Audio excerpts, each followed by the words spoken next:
ମାନନୀୟ ସଭାପତି, ନମସ୍ୟ ଗୁରୁଜନ ଓ ମୋର ଛୋଟ ବଡ଼ ଭାଇ ଭଉଣୀ। ଆଜି ହେଉଛି ଅଗଷ୍ଟ ମାସ 15 ତାରିଖ, ଆମ ଭାରତର ପବିତ୍ର ସ୍ୱାଧୀନତା ଦିବସ।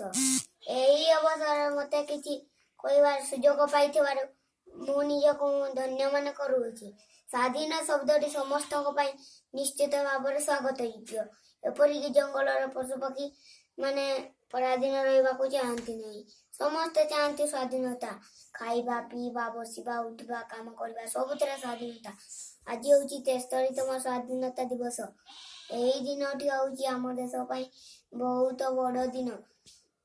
ତେଣୁ ମୁଁ କହୁଛି, ବଜାରେ ବଜାରେ ଭାଇ ତ ବଜା, ଚଉଦିଗେ ଆଜି ସଜାରେ ସଜା, କେତେ ଆଶା କେତେ ଆନନ୍ଦ ଆଣି ଅଗଷ୍ଟ 15 ଆସିଛି ପୁଣି, ବିଦେଶୀ ହାତରୁ ଶାସନ ନେଲୁ, ଆମେ ଚଳାଉଛୁ ଆମରି ଦେଶ, ଆମରି ନାଁରେ ଆମେ ନାଉରି, ଉଡ଼ାଅ ଆକାଶେ ଦେଖ ରେ ଦେଖ, ଏହି ପତାକାକୁ କର ପ୍ରମାଣ।